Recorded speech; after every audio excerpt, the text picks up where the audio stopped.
A ustedes la más cordial bienvenida a una conferencia más de la serie de la Cátedra Extraordinaria Ezequiel Chávez.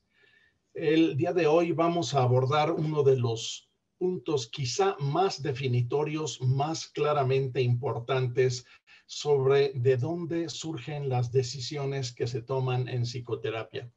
Y estas decisiones, en principio, deben estar basadas, y esto lo sabemos desde hace muchas décadas, en conocimiento creíble, confiable, bien documentado sobre cuáles son los factores o cuáles son los mecanismos que explican el deterioro en el funcionamiento psicológico. Estos mecanismos no solamente explican en un sentido qué es lo que pasa con ese deterioro, sino que en realidad, en el fondo, se han ido documentando algunos desde hace más de 100 años como principios generales o mecanismos regulatorios generales que ocurren para cualquier ser vivo, para cualquier animal vivo, naturalmente, y que ocurren independientemente de la cultura. Esto no quiere decir que la cultura no tenga un papel importante. A lo que se refiere es a que los efectos de estos mecanismos, de estos principios regulatorios, siempre se da en el mismo sentido. Quizá no con la misma intensidad, quizá no siempre con la misma duración, pero la forma en que actúan siempre se da con el mismo sentido. Y entonces, una pregunta que es muy frecuente dentro del desarrollo de la psicoterapia es: ¿cuáles son las teorías que más sirven para derivarlas en intervenciones psicoterapéuticas, para asegurarnos que hay un cambio y que este cambio tiene características clínicas que normalmente busca quien busca nuestros servicios y que buscamos nosotros como también expertos en comportamiento? El día de hoy lo que quiero platicar con ustedes es cuál es el contexto profesional, social y sobre todo el contexto de antecedentes en conocimiento que nos llevan a aislar o que nos llevan a identificar estos principios regulatorios que, actuando conjuntamente a lo largo de toda la vida del individuo, acaban explicando qué es lo que ocurre cuando llegan al consultorio, cuando llegan al gabinete, cuando llegan al centro de salud, etcétera. La primera parte del contexto se relaciona con la psicología de la salud y que algo que estaba representando un desafío fundamental hasta hace apenas unas cuantas décadas era la relación entre la investigación científica y la aplicación, ya fuera clínica, es decir, asistencial para remediar un problema, o bien la aplicación de conocimientos para prevenir el desarrollo de un problema psicológico. Esto es fundamental porque si el conocimiento del cual derivamos procedimientos terapéuticos, procedimientos preventivos, procedimientos de asistencia, etcétera, no están basadas en un conocimiento confiable, es muy difícil que podamos esperar que quien usa nuestros servicios se va a beneficiar de ellos. Adicionalmente, en algunos sitios en el mundo de habla hispana y seguramente en otros sitios también, todavía hay una carencia de una cultura de rendición de cuentas. Es decir, a la intervención psicológica no siempre se le piden cuentas. Y una de las razones por las que no siempre se le piden cuentas es que hay una sensación o una noción quizá muy vieja de que es tan intangible lo que pasa con el comportamiento humano que es imposible hacer, aunque sea predicciones pequeñas, predicciones más o menos específicas de la dirección en que debe ocurrir un cambio terapéutico. Y es algo que durante mucho tiempo ha acabado haciéndole daño a la psicoterapia, que sí tiene estos antecedentes. Y otro de los problemas que pasa y que ocurría en nuestro país hace apenas 30 años era un caos en aspectos regulatorios. No había leyes, no había normas que regularan quién hace qué, quién está capacitado para hacer qué, quién puede realmente ofrecer un servicio. Y bueno, en los últimos 30 años ha habido instancias importantes, tales como la Sociedad Mexicana de Psicología, cuyas iniciativas llevadas a los colegios o a los centros donde se determina la legislación sobre salud en general y sobre salud mental en particular, ha logrado aterrizar, ha logrado definir y establecer con mucha más claridad cuáles son estos límites de responsabilidad, quién está capacitado para hacer qué y cuáles son las credenciales o cuáles son los antecedentes fundamentales en su entrenamiento que le permiten dar un servicio, que le permiten reunir los criterios de calidad clínica, los criterios de calidad ética y naturalmente los criterios de una responsabilidad social que siempre se nos pide. ¿Cuáles son estos criterios o estas condiciones mínimas? Bueno, son básicamente 5, puede haber otros dependiendo mucho de la sociedad en la que esto está ocurriendo, pero el primero es, como decíamos, intervenciones terapéuticas, clínicas, psicológicas, basadas en investigación científica. Un segundo criterio es que a esta investigación tenga buena calidad metodológica y que haya convergencia de los hallazgos. ¿Esto qué quiere decir?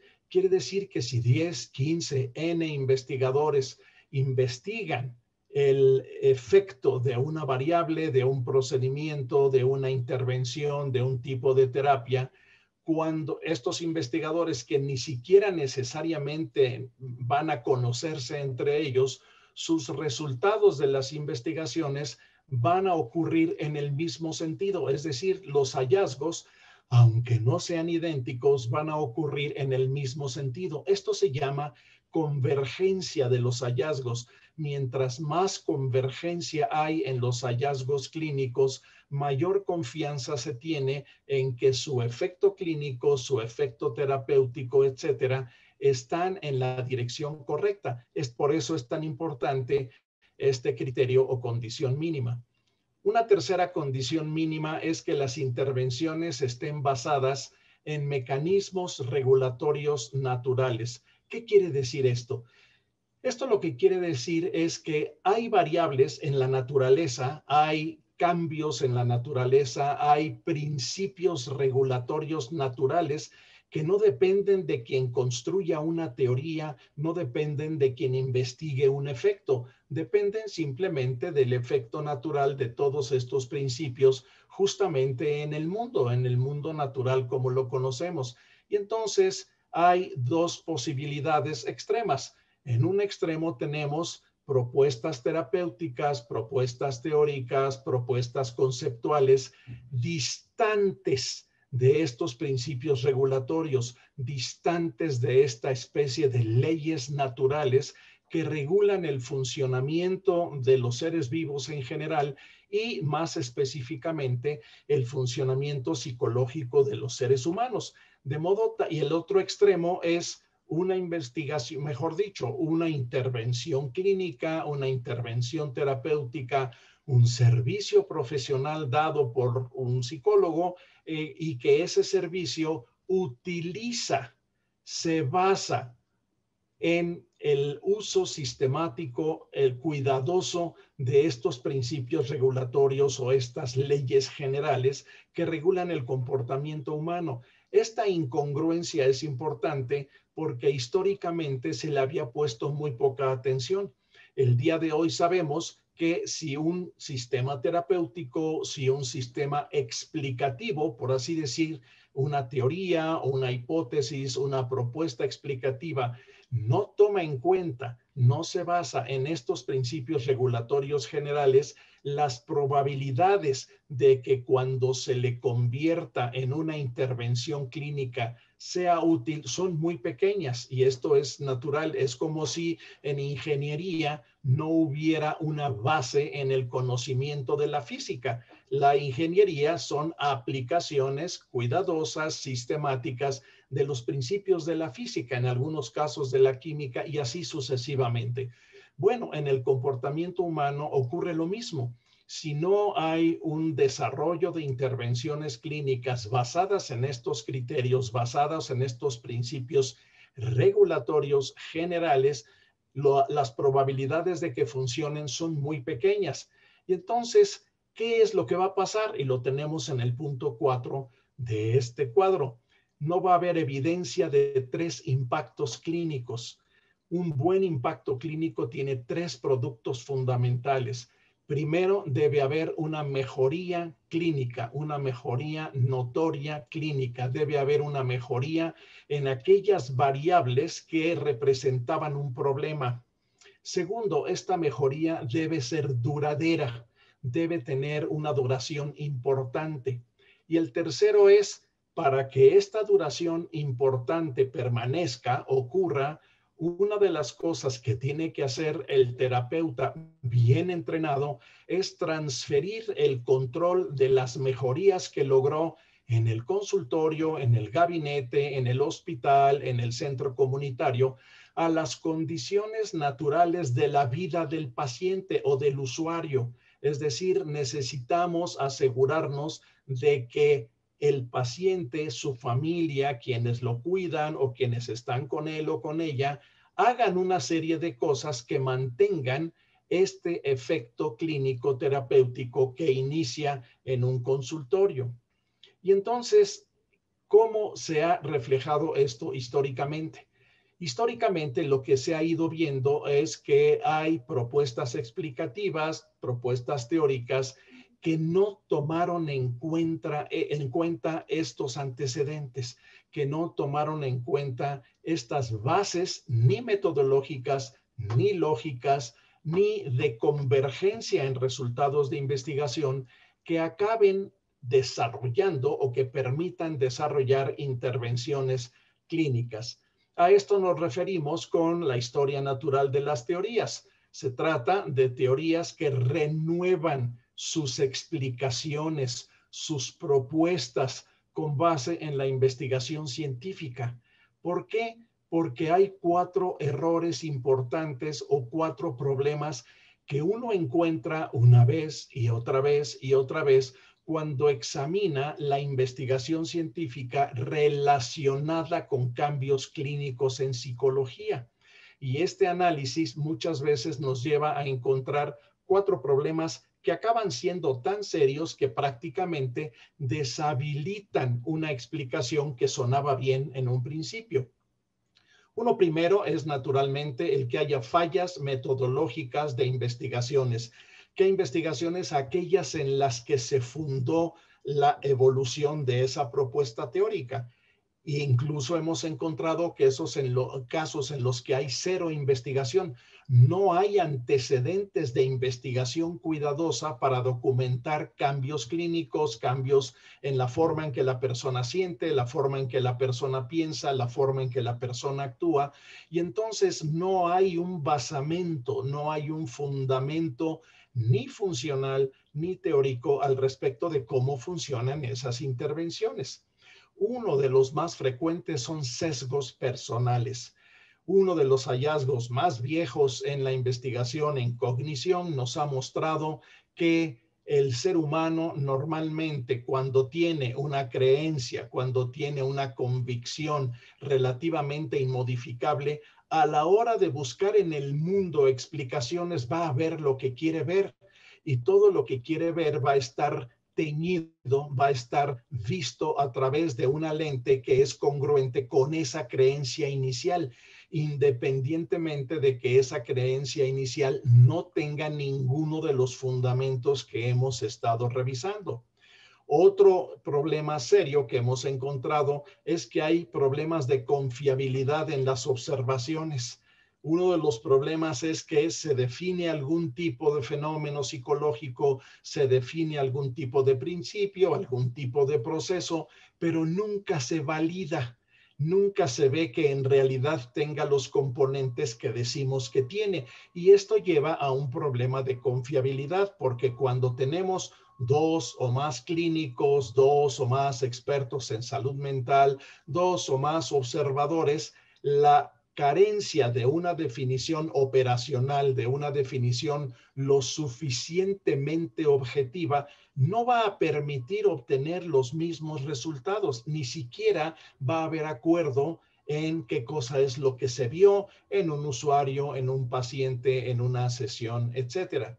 Y naturalmente, un problema cuarto que encontramos con mucha frecuencia es que hay lagunas en hallazgos previos. Hay cosas que no sabemos porque no se investigaron, porque no se definieron, porque no se tomaron la molestia, quienes los estén abordando, de cuidar que esas variables estén ahí, estén definidas, estén comprendidas, sean observables, sean en la medida de lo posible medibles. Y entonces, cuando vemos todo esto en conjunto, lo que tenemos es una cantidad de propuestas, tanto teóricas como de sus derivaciones clínicas, que no tienen los efectos y que mucho menos tienen las explicaciones que estamos suponiendo a partir de estas propuestas teóricas.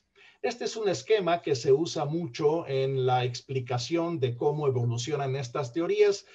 Voy a hacer una descripción muy sencilla en esta ocasión. Hay otras conferencias donde está incluso ubicado históricamente una serie de teorías, de propuestas a lo largo de la historia de la psicología. Si leemos este esquema de abajo para arriba, es como lo podemos entender más fácilmente.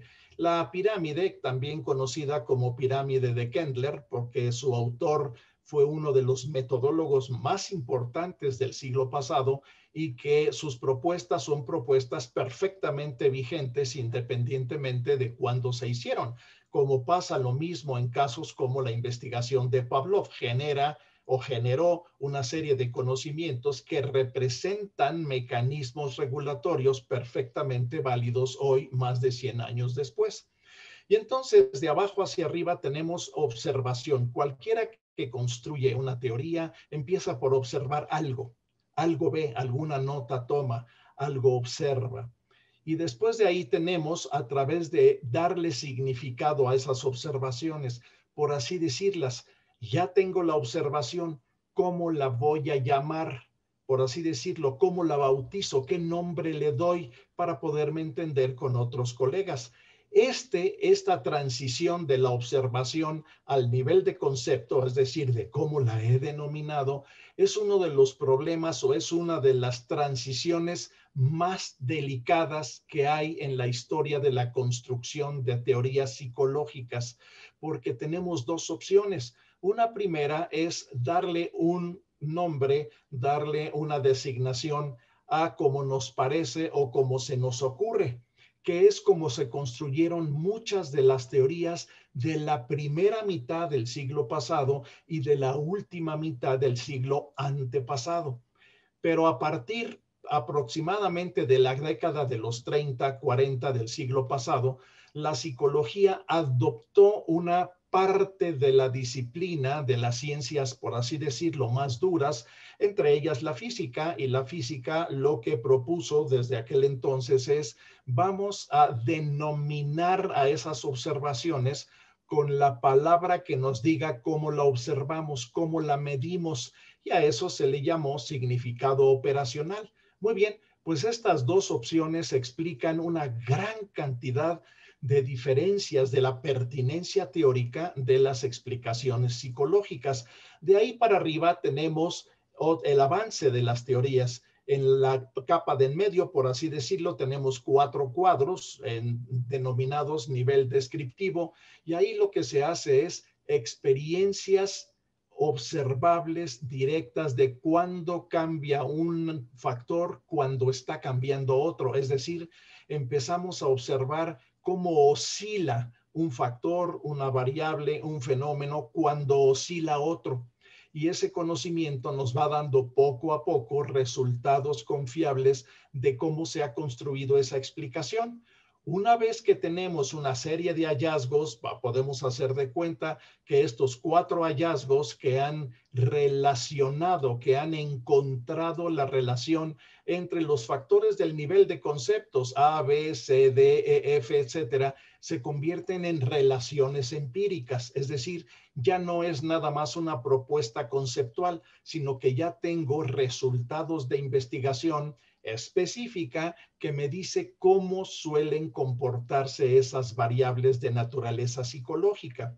Y entonces pasamos al nivel de teorías nivel 1, es decir, teorías parciales en las que una explicación da cuenta de una cantidad relativamente específica de comportamiento. Y por comportamiento estamos entendiendo, como siempre, los aspectos emocionales, los aspectos de naturaleza cognitiva, los aspectos conductuales y más recientemente se ha visto con mucho cuidado los aspectos psicosomáticos. Entonces es cuando integramos este grupo de explicaciones que tenemos cada vez más certeza de que una propuesta explicativa va en efecto a explicar una vez y otra vez y otra vez todos los hechos que están en la parte de abajo de la pirámide.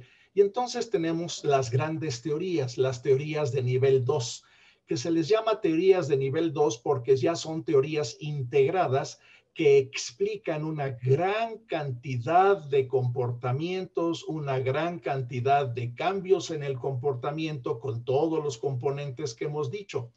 Pero ahora vamos a imaginar que no solamente nos quedamos en una explicación teórica de nivel 2. Ahora vamos a imaginar que sobre esa estrella que tiene el nivel 1 ponemos otro símbolo, quizá un círculo, un cuadrado, como lo queramos imaginar, y que ya no son nada más teorías, sino que la cantidad de veces que se ha encontrado esa convergencia, tanto en investigación bien hecha como en explicación, las ha convertido en leyes naturales.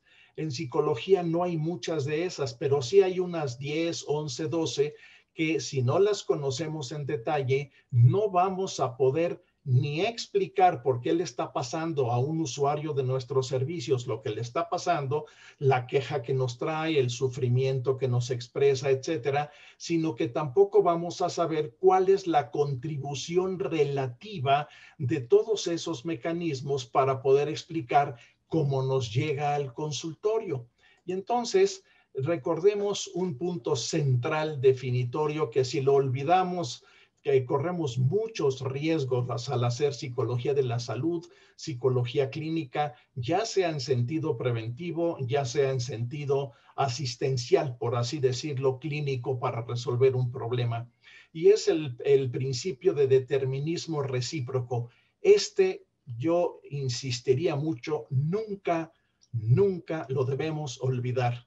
El funcionamiento psicológico del ser humano siempre tiene los resultados que vemos a partir de la combinación de cómo están interactuando estos 4 grandes componentes.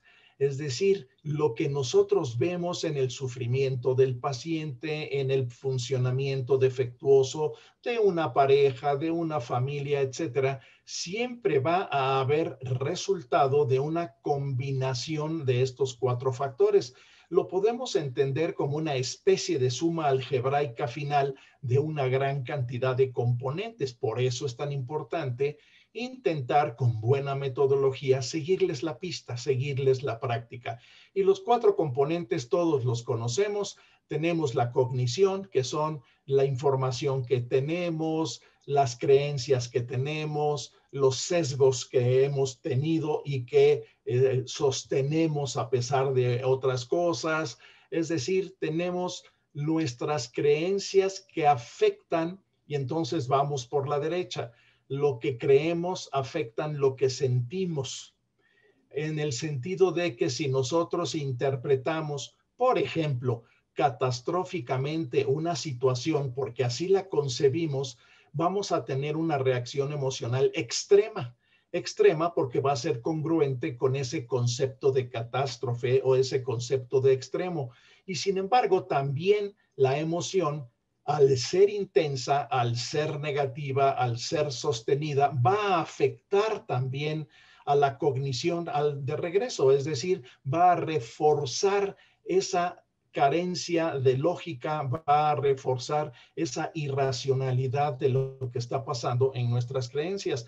Y lo podemos ver también de la emoción al comportamiento.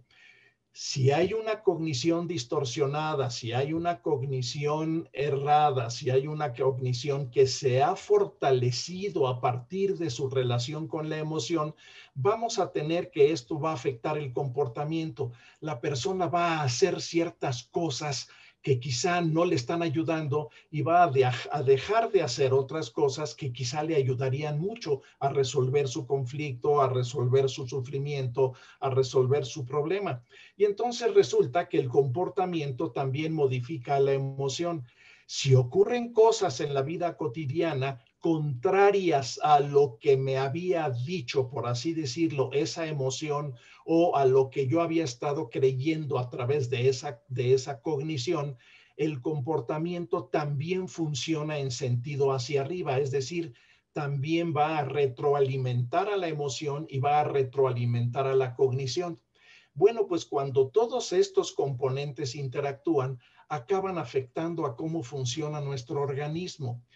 Una de las vías mejor documentadas y quizá la que se conoce desde hace prácticamente 100 años es que prácticamente todas las emociones, prácticamente sin excepción, implican, entrañan un cambio fisiológico, un cambio en la química cerebral, un cambio en cómo reaccionamos fisiológicamente y entonces las reacciones emocionales se convierten en una unidad íntimamente relacionada con qué nos pasa en el cuerpo. Y sabemos que nos pasa a través de una gran cantidad de vías. Hay ejes que responden mucho por cuáles son las sustancias que nuestro sistema nervioso manda a la sangre y que estas sustancias al circular van a afectar a otros centros del sistema nervioso y esto acaba siempre armando un cuadro complejo.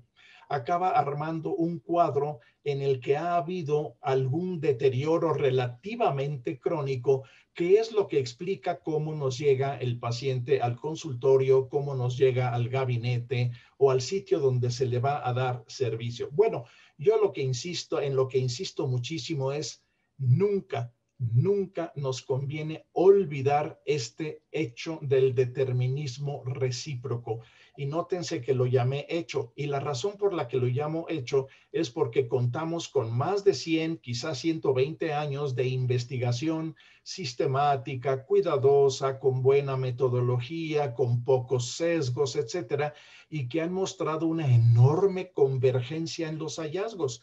Y esos hallazgos una vez y otra vez y otra vez nos hablan de este determinismo recíproco que, como decía yo hace un momento, podemos acabar entendiéndolo como una clarísima suma algebraica de cómo se afectan mutuamente. Y no hay que olvidar que estos 4 factores están funcionando todo el tiempo, algunos de ellos incluso mientras dormimos.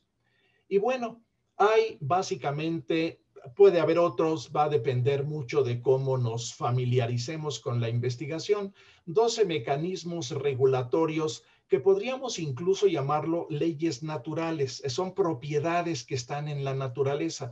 Algunas de ellas incluso nos han dicho que pueden ser propiedades de la célula, así de permanentes son, así de importantes son en su efecto.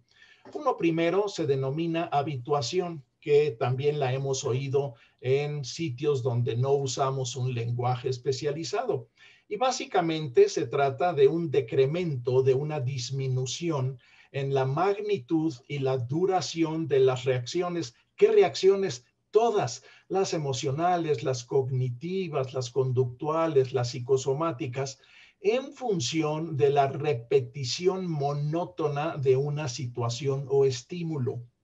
En la lectura de donde relatamos estos mecanismos regulatorios, vienen una serie de ejemplos y en esa lectura que va a aparecer más adelante en la presentación y que si no, con muchísimo gusto les enviaremos, En esas lecturas, lo que se nota de una manera muy clara es cómo esto empezó investigándose muchas veces en algún laboratorio y después empezaron a definirse ejemplos muy claros de cómo había el mismo principio regulatorio en la vida diaria de las personas, y lo cual explica cómo es que esto, al irse complicando de una manera más o menos crónica en la vida de la gente, acaba representando o acaba describiendo lo que nosotros vemos en las primeras quejas que nos plantea un usuario. Este efecto de habituación también ocurre ante incrementos graduales muy pequeñitos, casi imperceptibles en la intensidad de dicho cambio o estímulo. Un ejemplo que se usa mucho es, por ejemplo, ¿por qué somos los últimos, cada quien, en enterarse de o en notar su envejecimiento? La razón es muy sencilla. Es rarísimo que no nos veamos en un espejo literalmente todos los días de la vida, y los cambios en nuestro aspecto en el espejo van a ser tan pequeños que pasan desapercibidos.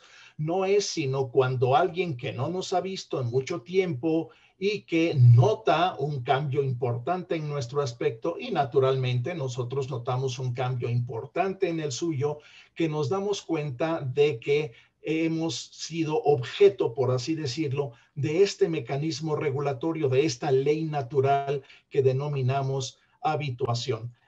Yo he propuesto varias veces que la habituación, si ustedes quieren, en un sentido coloquial, hace milagros para bien y para mal. No notamos el deterioro, pero tampoco notamos algunas mejorías, y requerimos de un experto que conozca los efectos de estos mecanismos para ayudarnos quizá a cambiar una convicción, quizá a cambiar una emoción o a cambiar un comportamiento o a cambiar la relación de todos ellos con nuestro sistema, con nuestro organismo. Lo que sería la antítesis o, por así decirlo, el antídoto del mecanismo anterior es la relevancia perceptual, que también es una ley natural desde hace quizá más de 100 años, muchos más. Nos podemos ir a la filosofía antigua y vamos a encontrar ejemplos de esto. Simplemente consiste en lo notorio, la notoriedad de una situación estímulo por razón de su intensidad. Mientras más intenso es un cambio energético, un cambio ambiental, un estímulo, la reacción de alguien con quien vivimos, etcétera, a tener más intensidad, va a ser más difícil habituarnos a ella. Este mecanismo es fundamental porque este mecanismo nos explica, y no hay que notarlo, cómo interactúa con el mecanismo anterior para ir forjando experiencias que lo mismo cambian nuestra conducta, cambian nuestras emociones y cambian nuestra forma de pensar. Un tercer mecanismo o ley natural es la dimensión novedad-saciedad. El ser humano y muchos otros organismos, muchos otros animales son especialmente sensibles a lo nuevo, a la novedad. Y entonces podemos decir en este caso que la novedad tiene un efecto activador de una nueva situación, de una nueva condición o incluso de un estímulo nuevo. Y entonces experimentar una situación por primera vez activa reacciones. ¿Reacciones de qué tipo? De todo tipo. Probablemente emocional primero, después cognitiva, después instrumental, y a la larga interactúan con nuestro sistema nervioso. El otro extremo de esta dimensión sería la saciedad, el efecto saturante. Estamos saturados de alguna condición, algún cambio ambiental, alguna relación interpersonal incluso, por su abundancia o exceso. Claro, hay que colocarlo en dimensiones que nos permitan ver en qué sentido está ocurriendo. ¿Qué pasa con la saciedad? Ocasiona desactivar las reacciones. Entonces tenemos un continuo donde tenemos en los dos extremos valores que pueden explicar algunos cambios de comportamiento, algunos cambios o muchos cambios emocionales, y así sucesivamente. El tercero es lo que se ha denominado desde hace muchos años el requisito de respuesta. ¿Esto qué quiere decir? Es el grado de esfuerzo, el grado de trabajo que requiere el que hagamos algo, incluyendo el pensar algo, incluyendo el sentir algo, incluyendo el hacer algo. Este grado de esfuerzo que requiere la emisión, la ocurrencia de algún tipo de comportamiento. Pero también se refiere a la cantidad de esfuerzo que requiere ya sea una sola conducta o el esfuerzo que requiere esa conducta si nos piden hacerla 100 veces o si por alguna razón necesitamos hacerla muchas veces. El efecto es el mismo. El requisito de respuesta, mientras más alto es, mientras más esfuerzo demanda hacer algo, más baja será la probabilidad de ocurrencia de ese algo, de ese cambio o de esa ocurrencia en el comportamiento. Y entonces lo que sabemos es que la probabilidad de ocurrencia de una conducta se reduce en la medida en la que ésta requiere mayor esfuerzo. Otra ley natural que se ha visto desde el laboratorio hasta la vida diaria. Otro principio regulatorio, otra ley natural de este tipo, es la incompatibilidad de respuestas. El ser humano, los animales en general, pueden hacer cosas o pueden sentir cosas que son incompatibles con hacer otras cosas o incompatibles con sentir otras cosas, incluso con pensar otras cosas. De ahí se derivó una de las propuestas clásicas del siglo pasado de Festinger sobre la disonancia cognitiva. Esta incompatibilidad de respuestas ocurre lo mismo a nivel emocional, a nivel cognitivo, a nivel conductual, y no sabemos qué tanto ocurre a nivel psicofisiológico. Suponemos que también ocurre por esta relación sistemática muy estudiada entre reacciones emocionales y cambios fisiológicos. ¿Cuándo ocurre la incompatibilidad de respuestas? Ocurre cuando la ocurrencia de un comportamiento dificulta o impide la ocurrencia de otro, es decir, hay conductas, hay pensamientos, hay sensaciones que interfieren con otras. Eso se llama incompatibilidad de respuestas.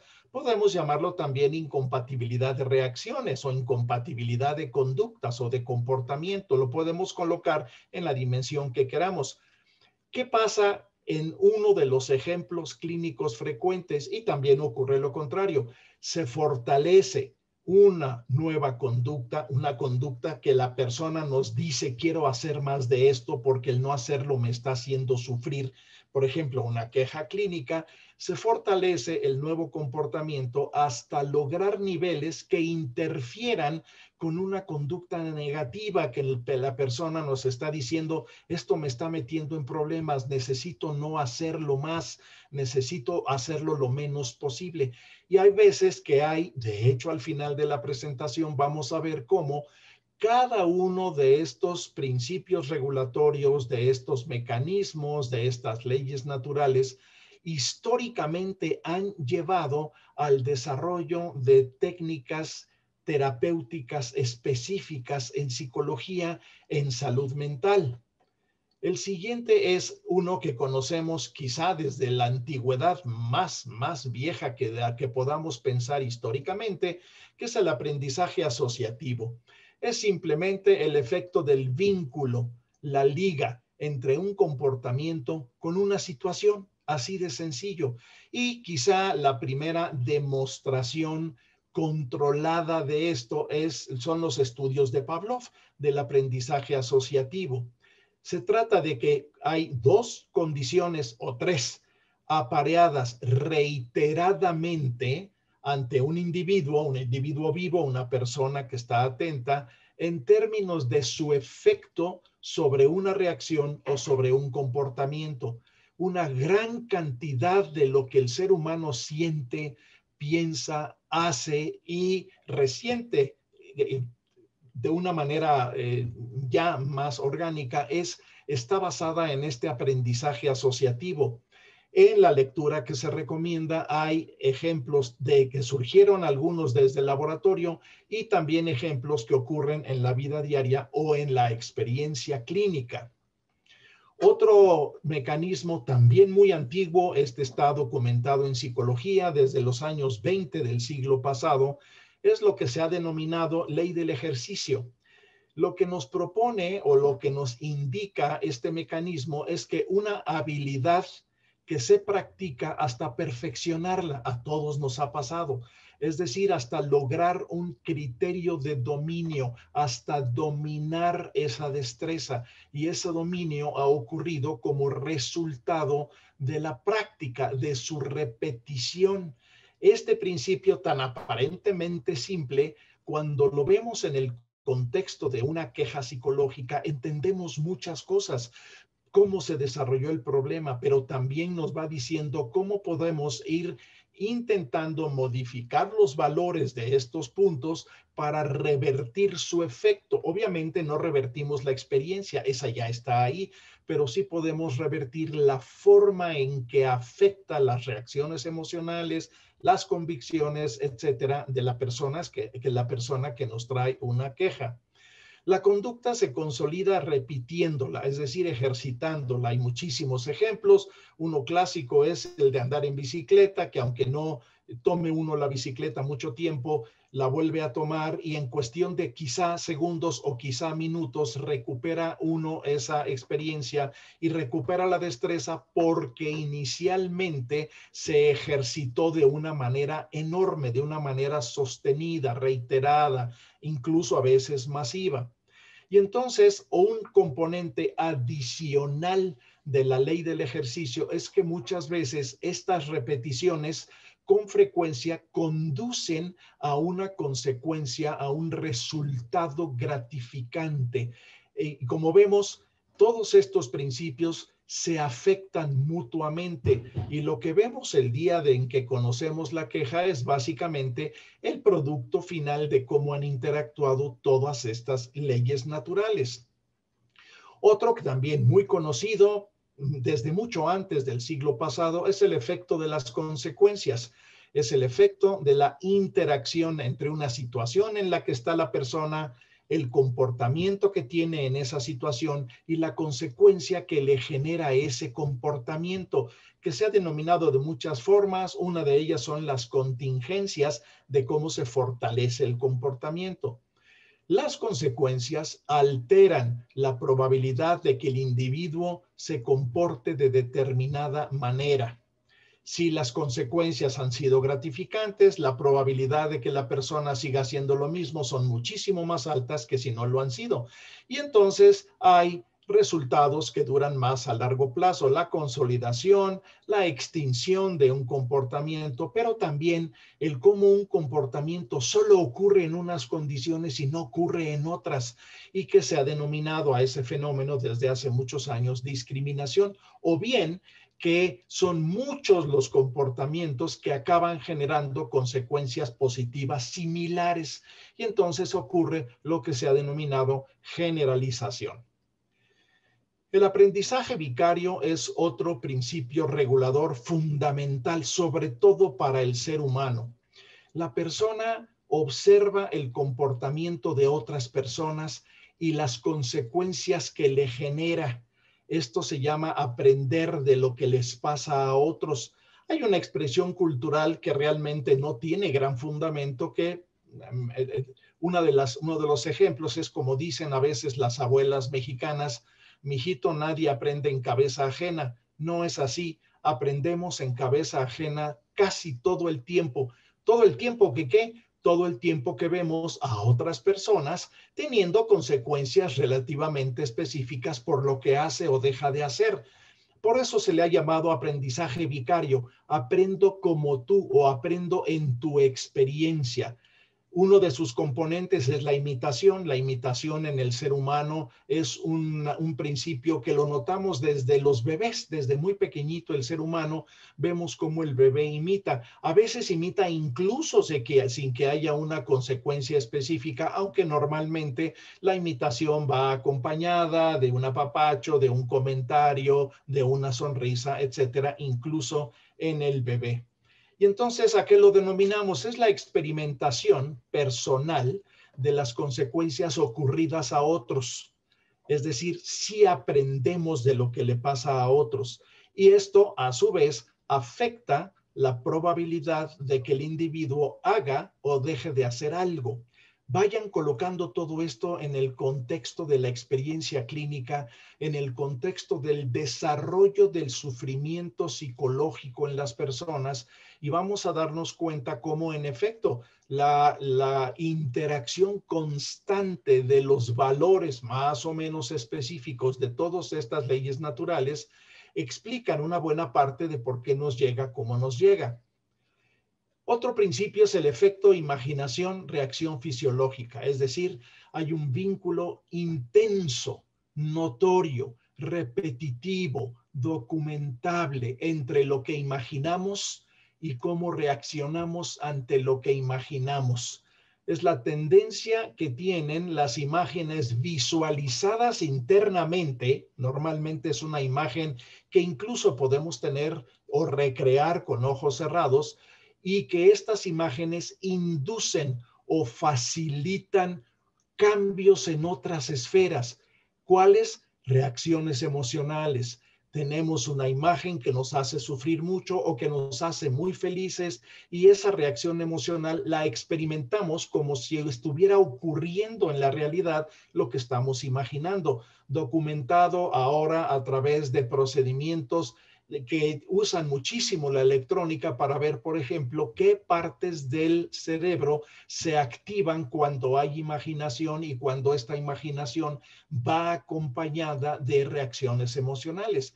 Naturalmente, si está acompañada de reacciones emocionales, también va a estar acompañada de las reacciones fisiológicas que suelen ocurrir simultáneamente.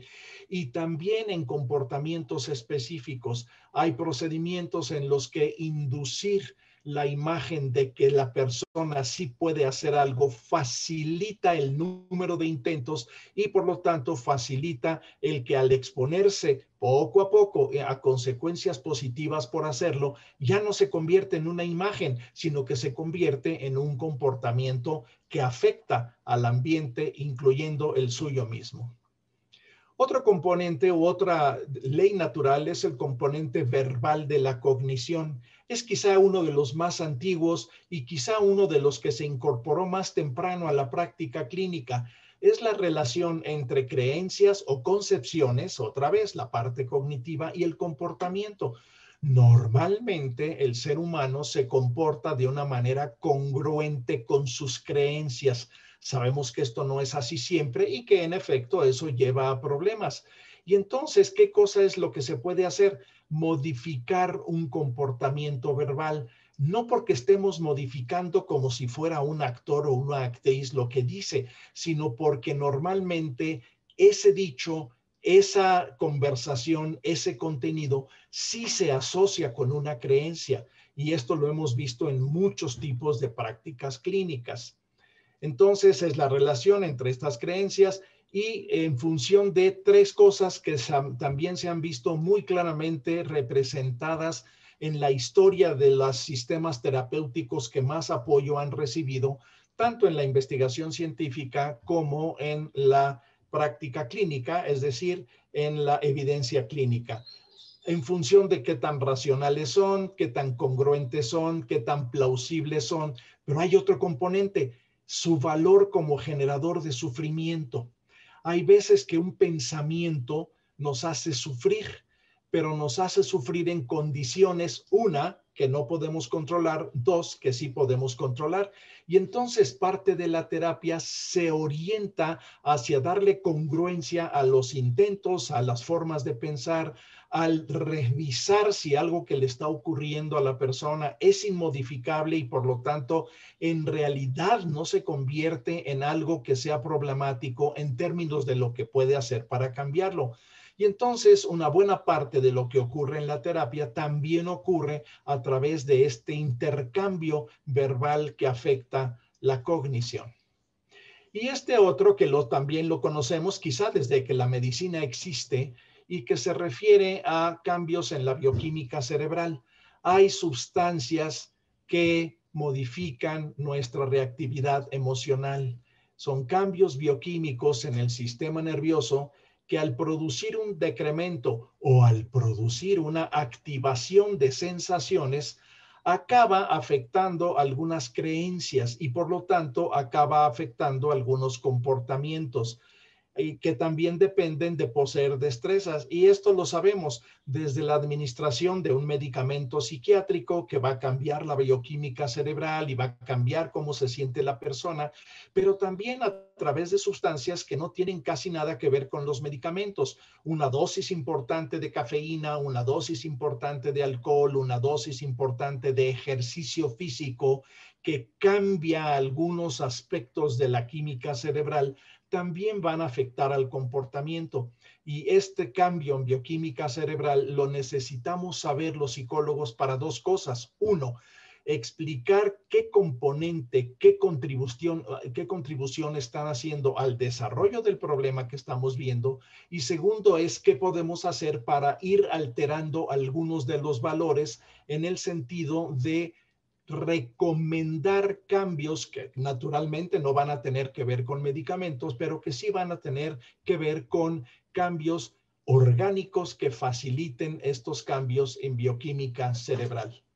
Y aquí tenemos el efecto histórico final de cómo en realidad, en efecto, estos mecanismos regulatorios, estas especies de leyes generales, han reflejado su efecto en el desarrollo histórico de una gran cantidad de técnicas terapéuticas. A la izquierda tenemos los mecanismos, los principios, estas leyes naturales, como las hemos estado platicando, y a la derecha tenemos los nombres o algunas definiciones o algunos nombres de la técnica terapéutica que se ha desarrollado de ese mecanismo. Tenemos que la habituación se usa mucho para el desvanecimiento, que es un proceso que se usa desde los años 30 del siglo pasado con un efecto clínico muy importante y que tenemos, por ejemplo, en todos los sugerencias, recomendaciones clínicas que utilizan este mecanismo se basa en lo que también se ha denominado y conocemos su efecto en las aproximaciones sucesivas, que va desde poder resolver un problema, definirlo, modificarlo, evaluar sus cambios, hasta poder modificar una reacción emocional, una creencia, etcétera. La asociación está en muchos procedimientos terapéuticos, el condicionamiento perceptual, el condicionamiento clásico, la retroalimentación biológica. La retroalimentación biológica lo que hace es evidente un cambio psicofisiológico, un cambio que normalmente pasa desapercibido. A través de equipo lo amplificamos y notamos cómo está cambiando ese tipo de señales fisiológicas a partir de lo que hacemos, a partir de cómo vamos cambiando lo que sentimos. Aprendizaje por observación se desarrolló en la imitación, todos los procedimientos de modelamiento, las consecuencias vicarias que también se han incorporado a la psicoterapia. La relevancia perceptual nuevamente se ha utilizado a través de amplificar señales y asociar esas señales de una manera cognitiva con cambios emocionales, cambios conductuales, etcétera. Y continuamos con la interacción, imaginación, fisiología.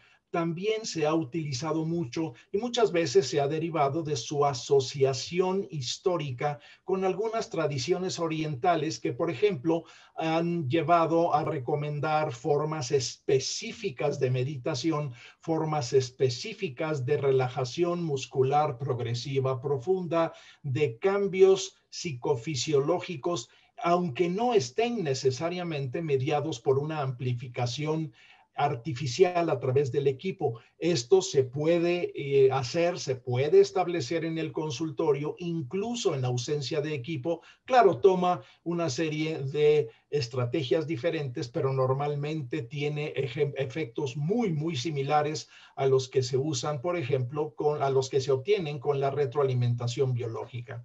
Y continuando, bueno, tenemos la bioquímica cerebral, el ejercicio físico, el efecto de endorfinas, el efecto de fármacos, el efecto de sustancias legales e ilegales, el principio del mecanismo o de esta dimensión novedad-saciedad se ha utilizado mucho en un grupo de técnicas psicoterapéuticas que se denominan implosivas, que vienen de la palabra flooding en inglés, que se refiere a inundación, por así decirlo, de una sensación, de una reacción emocional, y que están relacionadas cuando se repiten de una manera sistemática justamente con este efecto final de la saciedad y que la persona deja de tener esa reacción.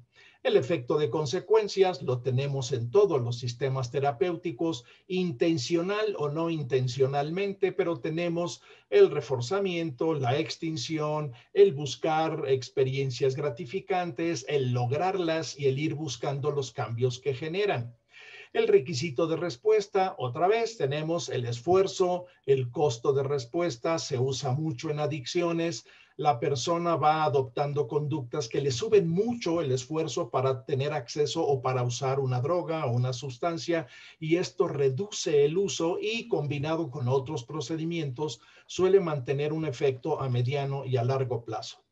La ley del ejercicio es casi obvia, lo vemos en todos los hospitales en donde atendemos, ya sea hospitales psiquiátricos u hospitales, por así decirlo, de enfermedades médicas crónicas, cómo los efectos de la práctica facilitan el efecto terapéutico de un medicamento, de una dieta, de un sistema de ejercicio, de una forma de interactuar con otros, etcétera. Y al ir practicando ejercitando estas prácticas hasta dominarlas, facilita mucho, bajo la supervisión del psicoterapeuta, el establecimiento de formas interactivas que sirven mucho para reducir el sufrimiento. Y naturalmente el condicionamiento verbal y subverbal, que a veces lo usamos sin siquiera notarlo y que lleva a la reestructuración cognitiva, y que normalmente, al ir modificando la cognición, las creencias, van cambiando las actitudes, y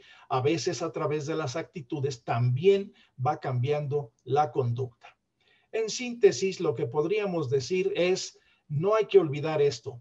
El determinismo recíproco es probablemente la concepción más importante que se ha desarrollado en psicoterapia en más de 100 años, y que, si nosotros revisamos conceptualmente, por ejemplo, el contenido de la conferencia de hoy, y vamos ubicando los cambios de esos 12 mecanismos psicológicos, de esos 12 leyes naturales dentro de este esquema del determinismo recíproco, prácticamente no quedan fuera explicaciones de cómo se desarrolla la psicopatología, cómo se desarrolla un problema humano, cómo se desarrolla una queja, un sufrimiento, pero lo más importante es cómo su conocimiento sistemático, cuidadoso, bien fundamentado, lleva al psicoterapeuta a tomar decisiones inteligentes, articuladas en el contexto del quien está consultando, del usuario, del paciente,